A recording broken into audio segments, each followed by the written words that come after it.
What is happening, people? Welcome back to the channel. Today we are doing a different type of gaming coverage. I know I usually just sort of play through the game, talk about it while I'm playing it. It's very much basically a stream, but not live.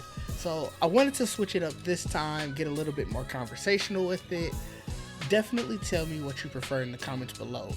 Today we are here to talk about Atomic Owl, a side-scroller roguelite where you play as Hidalgo, the leader of the Bladewings, in his quest to save his friends and stop the evil sorcerer Omega Wing. I want to give a shout out to the team over at East Asia Soft Limited and Monster Theater for developing and publishing the game. Also wanted to thank them for the review copy. First and foremost, this game is fast. Like, Hidalgo is definitely, he got some speed on him. And I wouldn't be surprised if this was something that speedrunners would love to play. I also like the choice you were given to play it either as a roguelite or just as a classic side scroller. That's a dope addition for someone who's interested in the game but doesn't really want to play those roguelite elements. Now, I played it as a roguelite. That was what the developer intended, and I ain't gonna hold you, there were moments when I regretted it. Speed and platforming, especially together, that's something that's rough for my skill set. To be honest, I struggle with the regular platforming, but the key here was that it never really felt oppressive to the point where I wanted to stop playing. And I think that was key to a lot of the faults that I had with the game. I didn't have a crazy amount, but the kicker was it never got me out of wanting to play the game. I will say, talking about the faults, there was some counterintuitive movement at time, like wall jumping and angling your stick at the wall that you're jumping off of is kind of rough.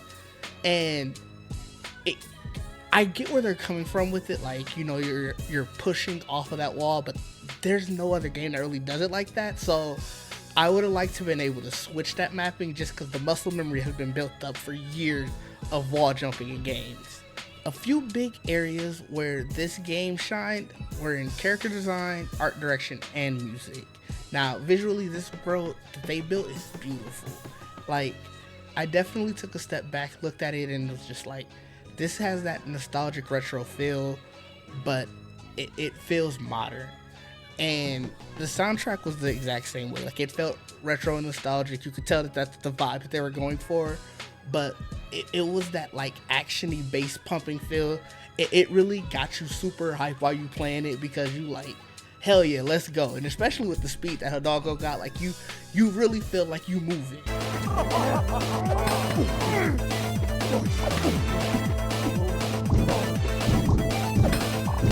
I do have a few small gripes though. Like I said earlier, the movement could be a little counterintuitive, and that frustrated me on top of already being frustrated at my own platforming skill. So now I'm more frustrated. Now I am like, dang, do I really feel like playing this? But I think it's just one of those things.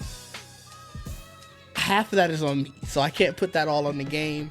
Now, the other thing I do think kind of is rough was that the boss fights started to feel a little repetitive.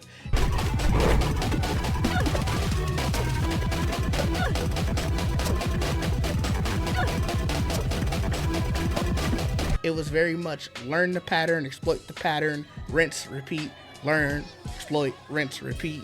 And that doesn't really feel that great after a while. Now, I'm not saying that it made the fights easy, but I think the difficulty became more of a, how much health am I going to have when I get to the fight, and essentially how many mistakes am I allowed to make, versus this is just a difficult boss fight. Like, the journey definitely became more difficult than the boss. Overall though, I definitely think that this is a game that should be of definite interest, especially if you're a speedrunner, fan of a platformer, or you're a fan of roguelikes. Hey, if you're a fan of two of those three, this definitely should be on your list. Now, if you're a platformer adverse, not willing to really give it another try, maybe steer clear of this one. Like, it might actually cause you pain. And for the rest of y'all in the middle, it's definitely fun and quick. Think it took about 3 hours, but it's for sure worth playing. Atomic Owl is out now on all consoles and PC. Definitely give it a look. And once again, thank you to the team at East Asia Soft and Monster Theater. Appreciate it. We out.